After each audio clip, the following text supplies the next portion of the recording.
중에도 주의 은혜가 함께 하시길 바랍니다.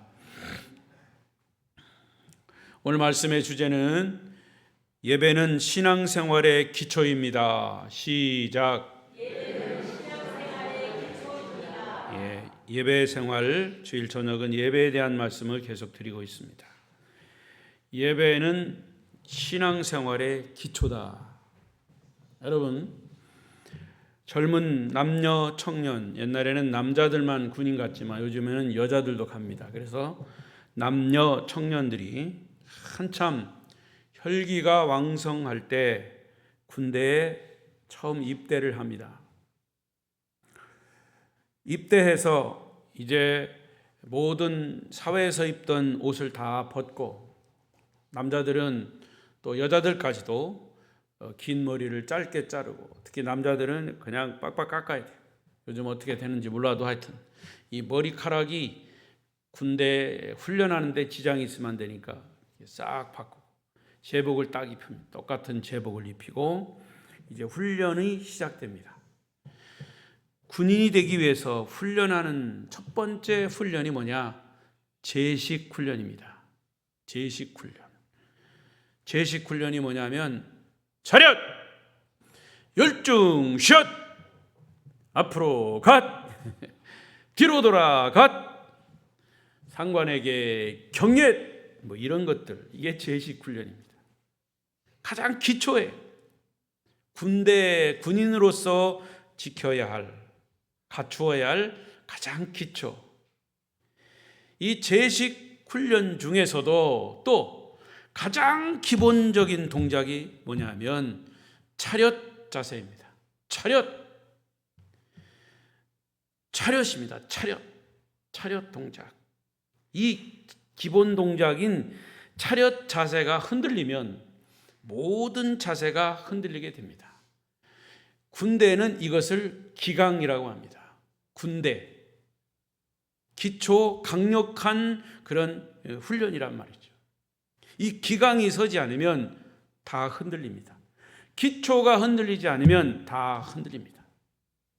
군대는 계급사회입니다. 아무리 나이가 적고 또 나이가 많고 적고를 떠나서 계급이 높으면 높은 사람 앞에서 차렷하고 경례를 해야 합니다. 그게 예의입니다. 마찬가지로 우리 성도들이 신앙생활을 하는 데 있어서 가장 기본 자세가 뭐냐? 예배입니다. 예배에서 흔들리고 예배에서 은혜를 받지 못하면 신앙생활 전체가 흔들립니다. 예배의 의미를 잘 모르거나 예배를 잘 드리지 않으면 그리스도인들의 모든 삶이 흔들린다고 봐야 합니다. 새삼스러운 질문일지 모르지만 지금 여러분들의 예배 자세는 어떤 자세입니까? 요즘 많은 교인들이 내가 편한 대로 드리는 편의주의적 예배, 내가 마음 먹은 대로 드리는 자기중심적 예배, 이런 예배를 드리는 경우가 허다합니다. 여러분, 예배의 주인은 누굽니까? 내가 아니라 하나님이십니다. 우리가 지금 찬양했죠? 하나님이 바로 여기 계십니다. 나는 하나님을 찬양합니다. 하나님께 영광을 돌립니다. 이게 예배예요. 예배의 주인이신 하나님이신 것, 여러분은 다 알고 있는 자리. 하나님이, 그렇기 때문에 하나님이 원하시는 예배가 어떤 예배인가를 알고 그분이 원하시는 예배를 드리는 것이 올바른 예배 자세입니다. 사실 지금 이 시대는 옛날 어른들이 목숨처럼 지켰던 주일 성수의 전통은 이미 흔들렸어요. 그나마 한 번 드리는 주일 예배조차도 제대로 시간을 지키지 않고 50분씩 늦게 와서 뒷자리에 앉아서 적당히 40-50분 예배를 견디다가, 잘 들으세요, 견디다가 못해 쓰러질 때 견디다가 그냥 가는 거예요. 예배가 끝나기가 무섭게 예배당을 빠져나갑니다. 그것도 축도도 끝나지 않았는데 축도 시간에 몰려갑니다.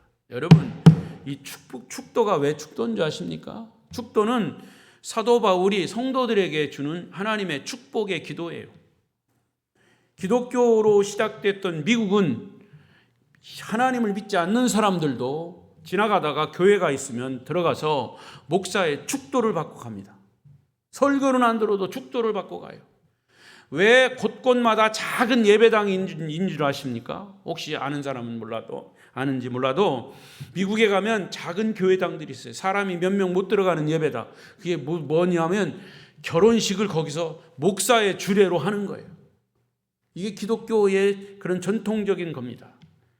그러니까 하나님의 축복권을 가진 목사가 축도하는 축도 예배 시간에 축도도 끝나지 않았는데 그냥 가는 거예요. 예배를 견디다 못해 가는 거예요. 그런 사람들이 그러면서 예배당을 빠져나가면서 그렇게 예배를 드렸다고 하면서 난 예배 드렸다 스스로 만족해하는 성도들이 많아지고 있습니다. 우리 아름다운 교회는 그런 성도들이 없는 것으로 저는 믿겠습니다. 1년 52주 주일마다 찾아오는 예배 시간 너무 자주 오기 때문에 오늘 못 드리면 다음에 드리지, 내일 아니면 모레 드리지 하는 예배를 쉽게 생각하는 것 때문에 우리들의 전반적인 생활까지 위협을 받고 있다는 생각을 해보셨습니까?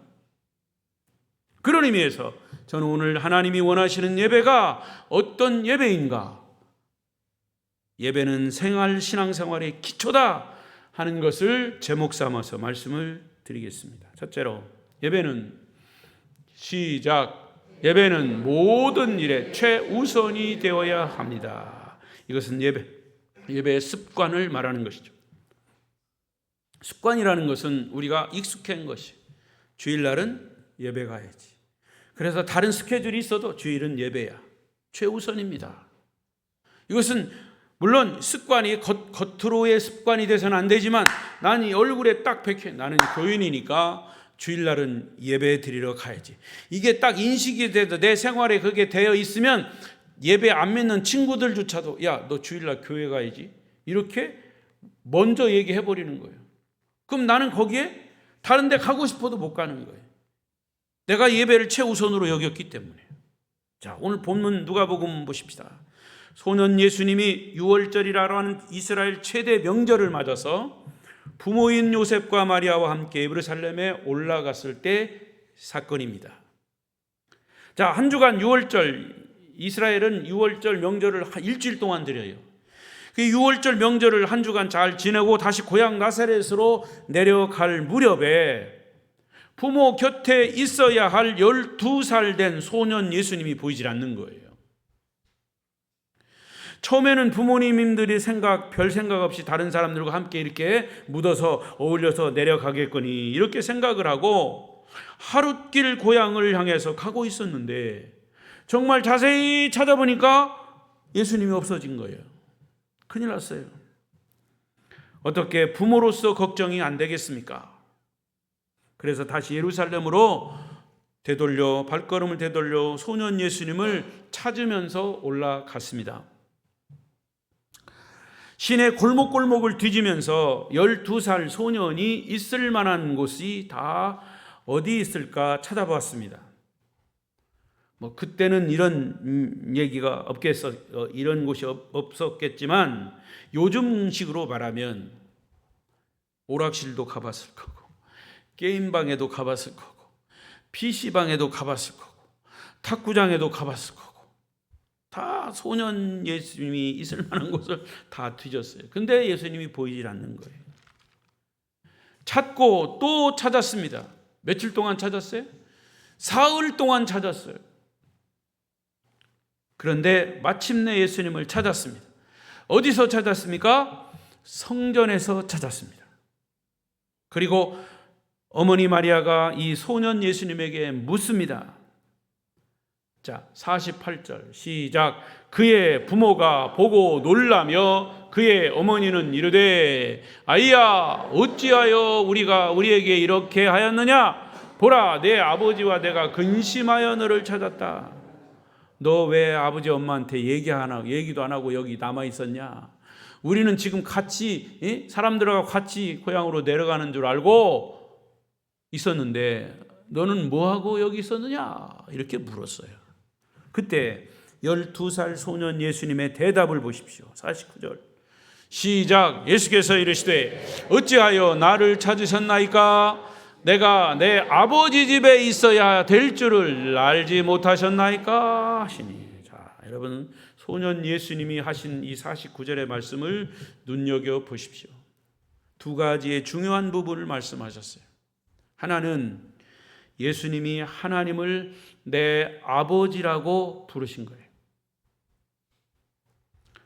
또 두 번째 하나는 예루살렘 성전을 내 아버지 집이라고 부르신 겁니다. 이 부분을 달리 해석한 성경을 보면 내가 내 아버지 집에 있어야 하는 것은 내 인생에 가장 필요한 우선순위임을 왜 모르셨습니까? 라는 말씀이에요. 내가 내 아버지 집에 있어야 하는 것은 내 인생에 가장 필요한 우선순위임을 왜 모르셨습니까? 12살 소년 예수님이 하신 대답이에요. 다시 말하면 예수님에게는 큰 성전인 건물이 큰 성전이든 작은 회당이든지 간에 하나님께 예배하고 기도하는 집은 모두가 아버지 집이다 이렇게 말씀하신 거예요. 그 아버지 집에는 예배하는 것을 최우선으로 여기셨다는 겁니다. 하나님은 물론 어디나 다 계시는 무소부재의 하나님이십니다. 그러나 어디에나 계시는 하나님은 또한 어떤 특별한 장소를 구별하셔서 그곳에서 자신의 거룩한 영광을 집중적으로 드러내셨습니다. 그것이 성전입니다.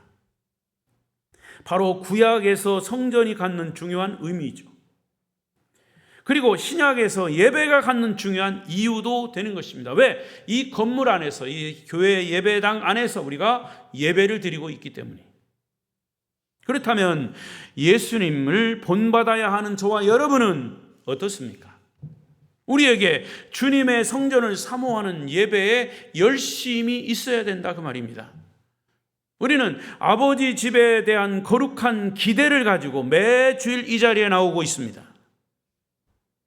혹시 여러분이 드리는 거룩한 예배가 다른 일 때문에 우선순위가 밀려나는 경우는 없습니까? 다시 한번 강조합니다. 우리는 예수님처럼 하나님의 집 성전을 찾아 예배하는 일이 우리의 평생에 양보할 수 없는 최우선이 되시기를 축원합니다. 예배는 신앙생활의 가장 기본 자세이고 본질이고 기초입니다. 이 기본 자세가 흔들리면 인생 전체가 흔들린다는 사실을 기억하십시오. 그리고 예배를 드리는 동안도 우리 몸과 마음의 자세는 더 구체적인 바른 자세여야 합니다.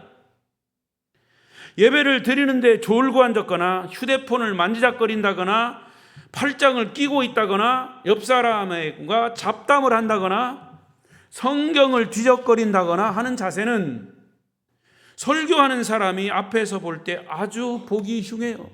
제가 왜 자꾸 졸지 말라고 강조합니까? 목사님 이제 그만하세요. 다른 사람 듣기에 참 민망합니다. 아니, 설교자를 집중해서 바라보아야 말씀을 바로 들을 수가 있어요. 그게 흔들리면 다른 생각이 되고 진짜 졸리고 예배가 지루해요. 이게 바른 자세여야 한다.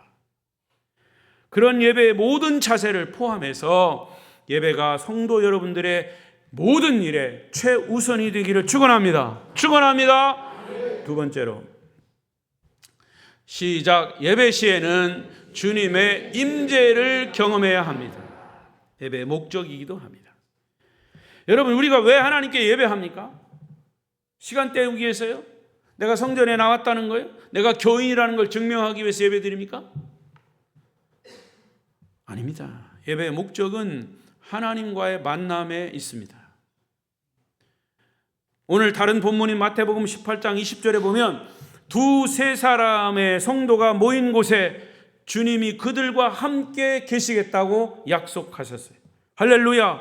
이건 가장 중요한 신약 교회의 성도의 예배가 성립되는 최소의 단위예요. 두세 사람. 구역 예배 두세 사람이 드릴 때 있죠? 아니, 두 사람이 드릴 때 있죠? 그런데 여러분, 어쩔 수 없이 우리가 이제 영상 예배를 드려요. 근데 사실은 영상 예배는 이 두세 사람이 모이는 그곳에 내가 함께 하리라라고 하는 것과 대치되는 거예요. 목사님, 영상 놓고 두세 사람이 앉아서 드리면 되잖아요. 그거 갖다 붙인 거지. 왜 두세 사람이냐, 두 사람 이상 세 사람이라고 했냐면 그게 신약교회 예배 공동체의 가장 작은 예배 단위이기 때문에 그래요. 따라서 두세 사람 진정으로 예수님을 높이고 찬양할 목적으로 모인다면 주님은 그들 가운데 임재할 것을 선언하신 겁니다. 할렐루야. 저는 이 말씀을 몇 번 드렸는데 기억하실지 모르겠습니다. 저는 2012년, 벌써 12년 됐네요. 1월 1일부터 20일 동안 20일까지 금식 기도를 한 경험이 있습니다. 금식 기도를 자랑하는 것이 아니라 그때 경험했던 것을 얘기하는 거예요.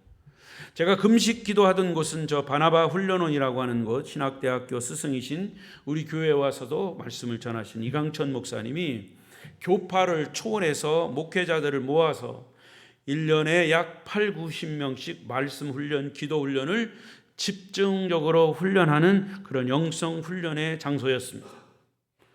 그곳에서 이강천 목사님 내외 부부와 저와 제가 20일 동안 있었으니까 세 사람이 20일 동안 주일 예배를 2번 드렸어요.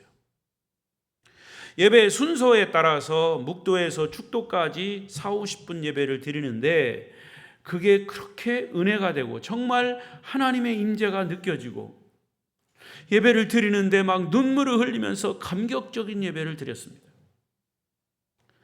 바로 그때 그 예배가 예수님이 하신 두세 사람이 내 이름으로 모인 곳에는 나도 그들 중에 있느니라고 하는 말씀이 정말 실감이 났어요.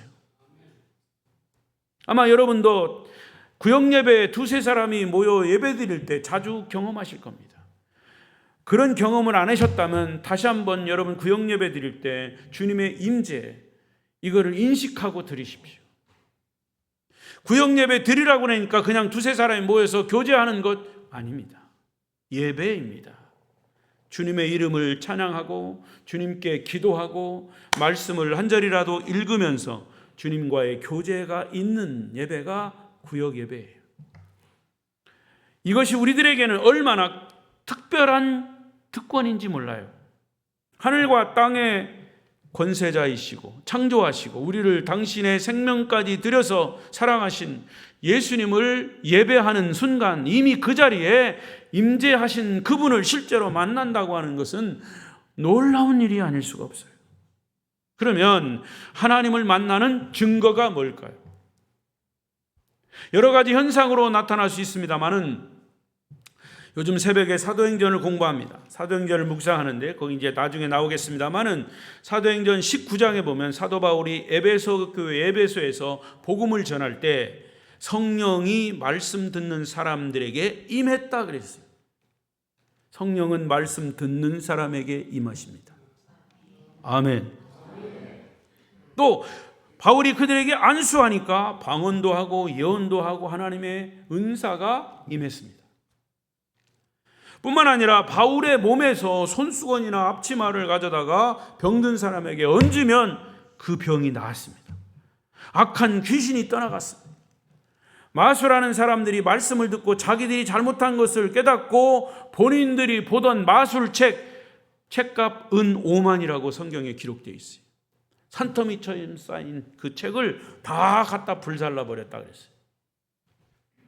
이런 현상이 나타나는 것은 바울이 능력이 있어서가 아니라 바울이 전하는 말씀의 능력이 있어서 그랬습니다. 말씀의 위력 때문이죠. 그래서 사도행전 19장 20절에 보니까 시작 이와 같이 주의 말씀이 힘이 있어 흥왕하여 뭐가 힘이 있다고요? 말씀이 힘이 있어요. 말씀이 힘이 있어요. 그래서 지금도 설교 말씀을 들을 때 이와 같은 현상이 나타나는 것은 당연합니다. 여러분, 교회는 신비한 곳이에요.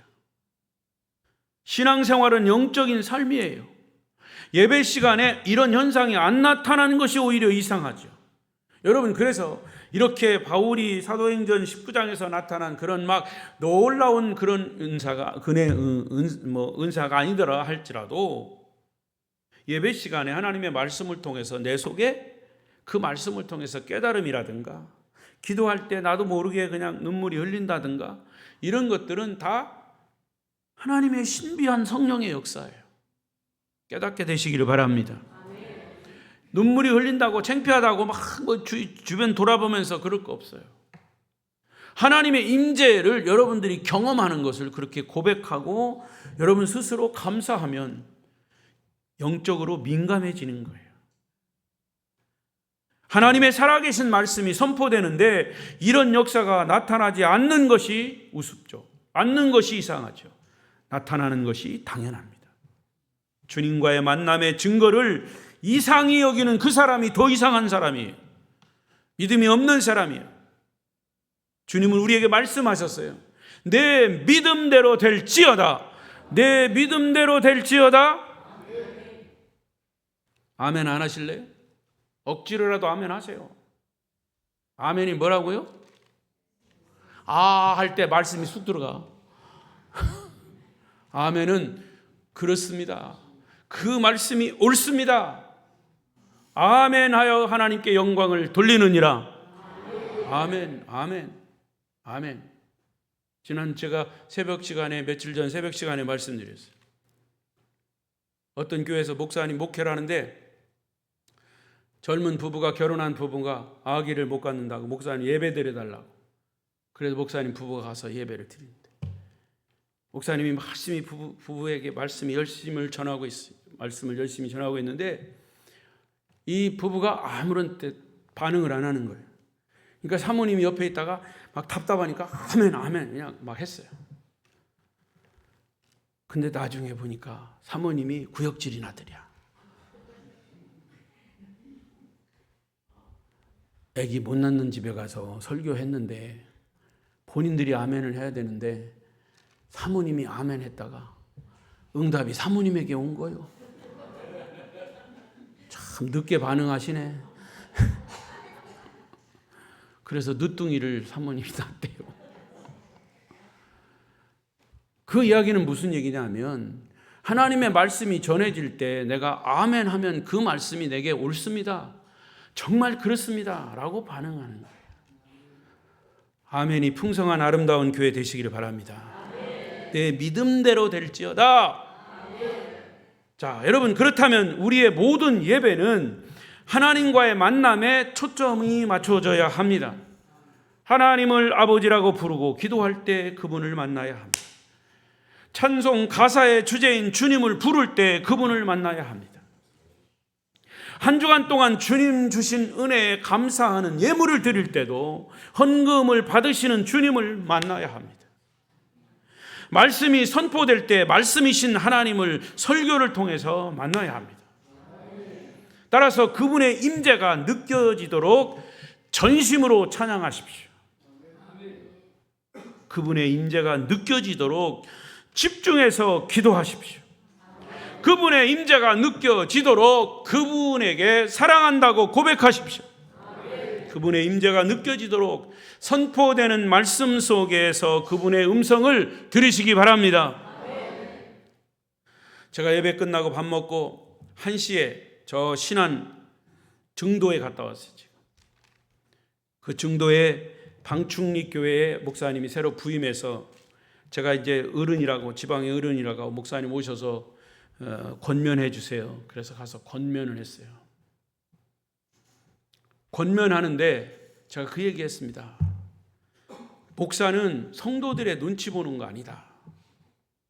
제가 과거에 어느 교회 갔더니 처음 부임해서 첫 번째 설교하는데 여러분, 저는 여러분 눈치 보러 오지 않았습니다. 나는 하나님 눈치 보러 왔습니다. 그러니까 나는 하나님 눈치만 보고 하나님 주신 말씀을 열심히 전할 거니까 제가 전하는 그 말씀을 잘 들으십시오. 그게 하나님의 말씀이기 때문입니다. 금방 아멘 잊어버렸네. 그래서 목사는 성도들 눈치 보지 말고 목사는 엎드려 기도하며 말씀 듣고 주의 음성을 듣고 그 들은 말씀을 열심히 전하면 된다. 그게 영적인 권위다. 제가 그렇게 권면했어요. 그랬더니 성도들이 다 아멘 하더라고요.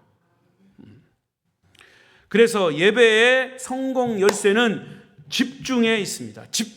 집중하십시오. 집중. 영어 단어의 집중이라고 하는 말은 concentration. 이 con이라고 하는 앞에 전미사가 함께라고 하는 것이고, centration 이 말을 센터 중심이다 그 말이에요. 그러니까 이 말은 집중이라고 하는 말의 의미는 함께 중심으로 나아간다 그런 뜻이에요.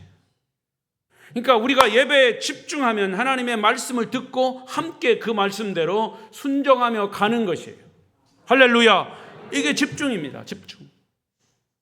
함께 우리의 예배의 중심에 영으로 임재하시는 하나님 앞에 나아가 그분의 임재를 경험하는 것이 바로 예배의 본질이고 예배의 목적입니다.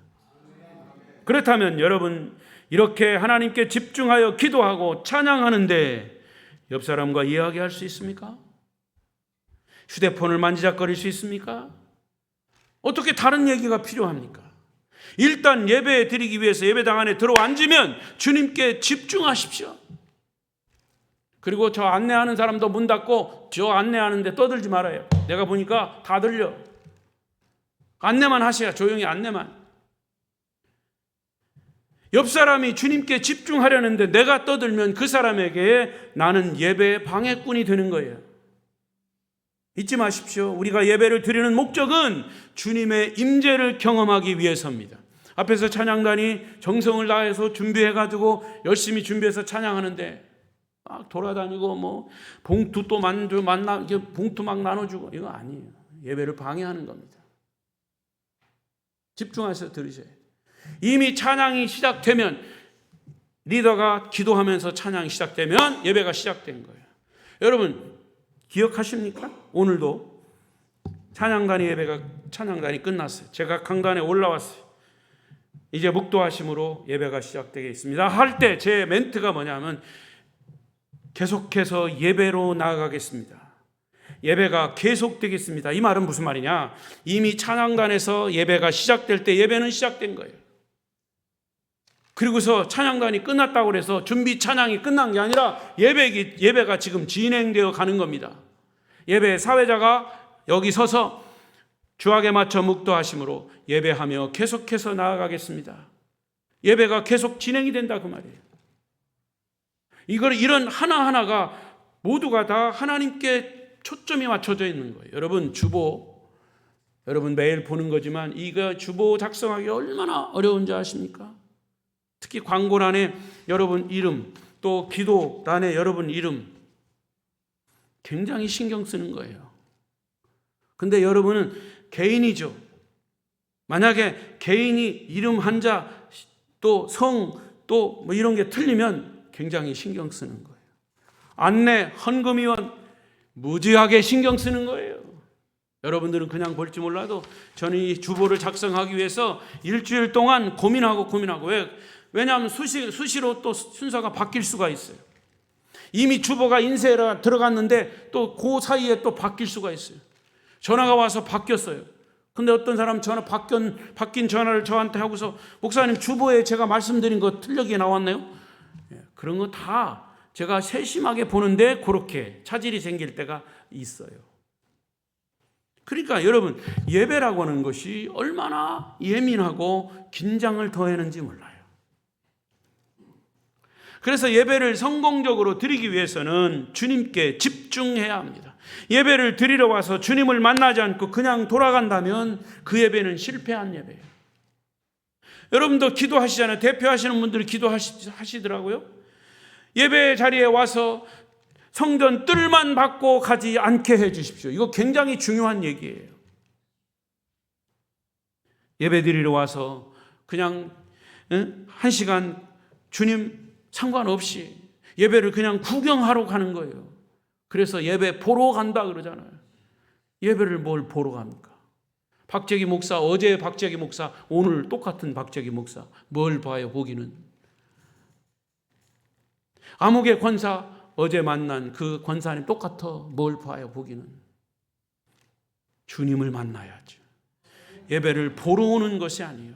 영화를 보고 TV 드라마를 보는 것이지만 예배는 보는 것이 아니라, 구경하는 것이 아니라 나를 드리는 서비스예요. 워십, 하나님 앞에 내 자신을 드리는 거예요. 산 제물로 드리는 거예요. 나를 드리는 예배 중에 주님을 만나는 것입니다. 영적인 신비함을 경험하는 것이 예배입니다. 다시 묻습니다. 여러분은 집중해서 찬양하십니까? 집중해서 기도하십니까? 집중해서 말씀을 들으십니까? 여러분이 드리는 예배를 통해서 여러분의 일상의 삶이 하나님의 기적이 놀랍게 나타나기를 축복합니다. 세 번째로, 시작. 예배는 우리들의 일상생활을 행복하게 합니다. 예배 속에서 나오는 축복입니다. 이렇게 여러분이 예배를 통해서 하나님을 만났다면 당연히 우리들의 삶의 현장은 행복할 수밖에 없어요. 난 주일날 예배 속에서 하나님 나를 이렇게 만나셨어. 하나님 나를 이렇게 말씀을 통해서 위로해 주셨어요. 나는 예배를 통해서, 말씀을 통해서 내가 삶에 어렵고 힘들고 한 부분에서 위로를 받고 그리고 다시 힘을 얻었어.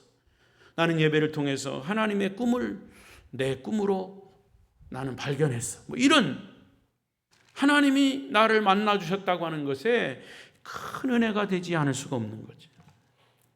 창조주 하나님이 나의 아버지가 되시기 때문에 무엇이 두렵고 무엇이 겁날 게 있겠습니까? 이사야 41장 10절 말씀, 제가 너무나도 좋아하는 말씀, 다 같이 큰 소리 읽으세요. 시작. 두려워하지 말라. 놀라지 말라. 나는 내 하나님이 됨이라. 내가 너를 굳세게 하리라. 참으로 나의 오른손으로 의로운 오른손으로 너를 붙들리라. 여기만 다시 읽읍시다. 시작. 내가 너를 굳세게 하리라. 참으로 너를 도와주리라. 참으로 나의 의로운 오른손으로 너를 붙들리라. 할렐루야. 예배를 통해서 하나님을 만난 사람은 세상 일이 두렵지 않고 세상 일 때문에 걱정하지 않습니다. 내가 만난 하나님이 나와 함께 하시기 때문입니다.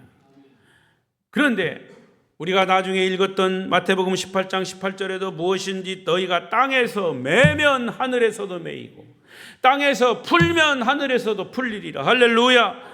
이 말씀은 하나님과의 관계가 먼저 풀려야 사람과의 관계가 풀어진다는 말씀이에요. 사람과의 관계가 매여 있으면 하나님과의 관계도 매일 수밖에 없다는 거예요. 우리 성도들 간에 매인 거 있으면 빨리 풀으시기를 바랍니다. 사람들과의 매이면 절대로 하나님과의 관계가 풀어지지 않습니다. 하나님의 법칙이에요. 그래서 예수님도 하나님 사랑, 이웃 사랑이 율법의 대강령이라고 하신 이유가 거기 있습니다. 하나님을 사랑하는 것은 곧 이웃을 사랑하는 것이고, 내가 이웃을 사랑하는 것은 곧 하나님을 사랑하는 것은, 이건 둘이 아니라 하나입니다. 하나님과의 관계, 이웃과의 관계. 하나님과 매인 것은, 하나님과 매었다는 것은 예배를 드려도 기도를 해도 응답이 없다는 얘기예요. 그래서 예배를 통해서 하나님을 만난 사람은 하나님과의 관계가 풀렸기 때문에 우리의 일상의 모든 삶이 풀어진다는 것이에요. 그래서 사는 재미가 난다는 이야기입니다. 여러분, 예배는 바로 드려야 하고, 올바로 드려진 예배는 우리들의 삶을 돌아보고 교정하는 축복의 현장이 되는 것입니다. 진정으로 드린 예배 속에서 하나님을 만난 사람들이 삶의 현장에 나가서 하나님이 함께 하신다는 확신이 든다면 무엇이 두렵습니까? 하나님이 나와 동행하신다는 믿음을 가지고 사는데 무엇이 걱정거리가 됩니까? 그래서 예배를 올바로 드리면 우리의 일상생활이 행복할 수밖에 없고 축복으로 풀려 나갈 것입니다. 그래서 예배에 단순한 정의를 내린다면 예배는 하나님을 바라보는 것이다. 시작. 주바라기. 주님을 바라보는 것. 하나님만 바라보면 하나님께로부터 모든 것이 다 공급이 되는 거예요. 요즘은 저도 목욕탕을 안 가봐가지고 몰라요. 옛날에 목욕탕에 가면 목욕탕 주인이 거기다 써붙였어요. 귀중품은 주인에게 맡기십시오. 맡겨지지 않는 귀중품이 없어질 때는 주인이 책임지지 않습니다. 써붙였어요. 주인에게 귀중품이 있으면 맡기라는 거예요. 그럼 누가 책임져? 맡은 사람이 책임지는 거예요. 주님께 맡겨라는 거예요. 맡은 주님이 책임지는 거예요. 말씀은 맡긴다고 하면서 실제로는 안 맡겨. 불신앙이에요. 맡겨보십시오. 맡기라고 하셨어요.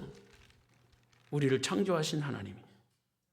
그래서 하나님만 바라보고 하나님께 맡기고, 그래서 예배는 하나님이 모든 일에 동력이 된다는 사실을 믿으시기 바랍니다. 말씀을 맺겠습니다. 저와 여러분이 예배를 가장 최우선으로 여길 때 우리의 신앙의 회복은 놀랍게 나타날 것입니다. 예배는 거룩하신 하나님을 만나는 현장입니다.